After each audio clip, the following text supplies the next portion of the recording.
everyone, and welcome to my channel and my first video in a while. Today we're gonna talk about Lightfall, one of my very favorite graphic novels. It's a children's graphic novel. But before we head into it, this is my first video in a while, and I just wanted to make this more consistent and do just small reviews or short reviews of graphic novels, comics, anything that has to do with webcomics. You might know me as Amy from the Tower of God Reactions, which is the Tower of God webtoon.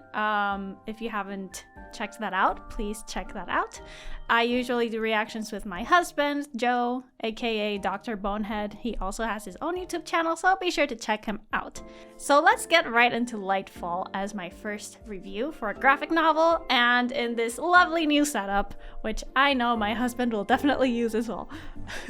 So first of all, Lightfall is a fantasy book, and it's a children's graphic novel. It says it's for the ages 8 to 12, but you know how I love children's graphic novels, and a lot of people do. And so it's not just for children, it can also be for adults as well. And it's a fantasy graphic novel, fantastical world.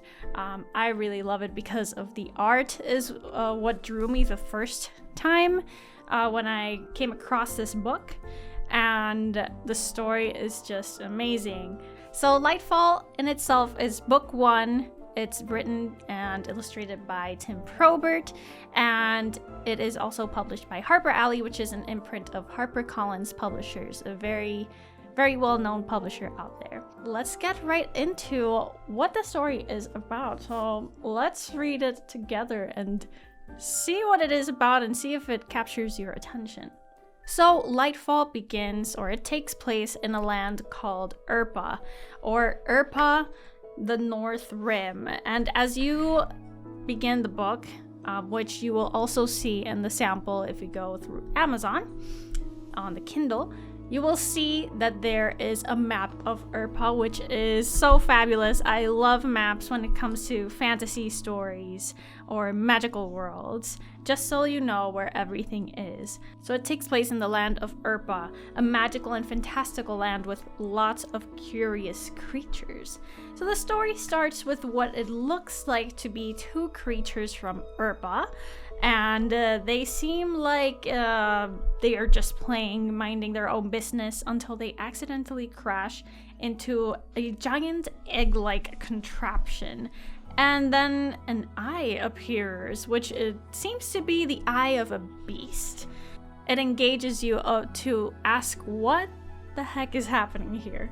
And then, as you can see in the cover, the Lightfall, the Girl and the Galdurian, you can see a bird-like creature, which I am believing you will see much more of that later on. And it presents itself like it has dark feathers, and it looks to be like it might be the antagonist or one of the antagonists of the story. And as you flip over to the next panels, you will see a lovely cat just sleeping away, and you see like a jar that has this sort of flame in it. And I believe that jar will be very important in the story afterwards, so definitely don't take away your eyes from that jar, because it will be very pertinent to the story. And you can see here that we have the protagonist, Bia, and short for Beatrice. And she is just, having a good day of sleep and just getting to wake up. So after that panel with her in her room, you can see her greeting good morning to a pig that is making breakfast and looks like an old pig, and she calls him Gramps. So apparently this pig is a wizard or someone that is taking care of a shop and makes elixirs and potions for other people. And they are, jolly and discussing things through breakfast, having a normal conversation. And then Gramps asks her what she's reading, and then she says she's reading Jopper's book, which says A Brief History of the Lights. And the story quickly introduces us to something that's called the lights, and Bia says that I'm up to the part where he's talking about the 8th light, the one that fell. And Gramps tells her, still says there were only 8. He thinks that there were 9, or maybe more. Urpa is huge, and the Sea of Light is but a small pocket. So that means, what is the Sea of Light? Is the Sea of Light the continent?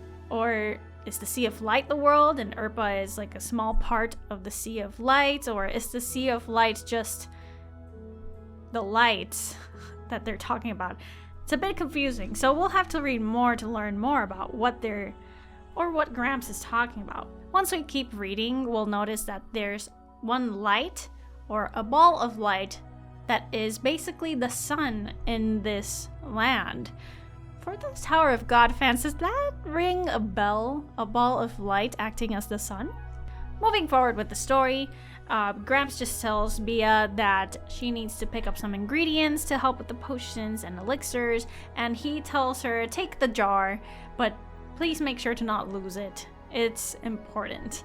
Always keep the jar with you. So this jar is definitely a big deal in this story, and we don't know why.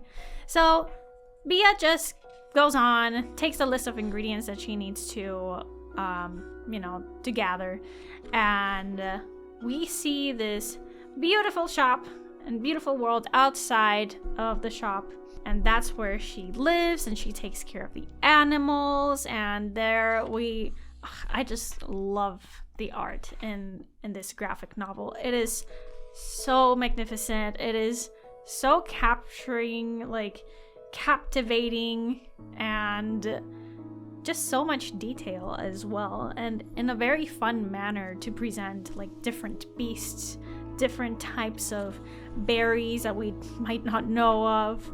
And later on, once she grabs the ingredients that she needs, she had to climb a tree to get one. She enjoys the scenery from the tree, but she starts to fall from the tree. And this is where we meet Cad, the one from the cover of Lightfall, the Girl and the Galdurian. Here he says that he is looking for a pig named Alfred.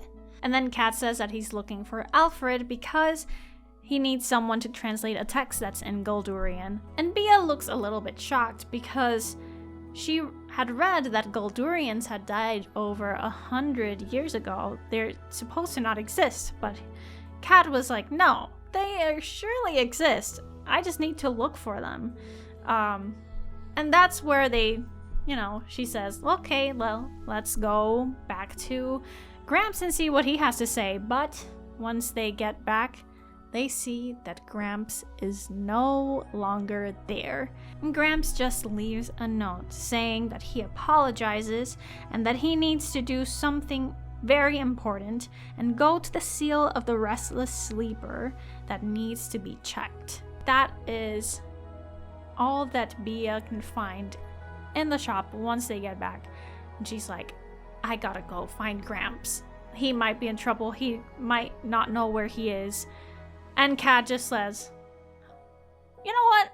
I know a lot about these parts, so let's just go together. And that is where the story begins. The adventure of Cad and Beatrice begins. And let me tell you, this is such a great read.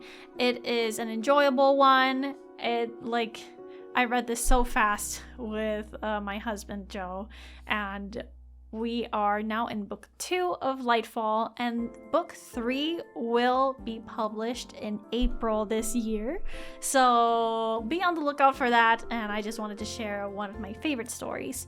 If you have any other suggestions for graphic novels, webcomics, or anything of the sort, please let me know in the comments, and I'm sure I will review or get to reviewing some or most of them with this new video series. Thanks for sticking around, and I hope you enjoyed this review of the graphic novel Lightfall, The Girl and the Galdurian. I will see you for the next video. Bye!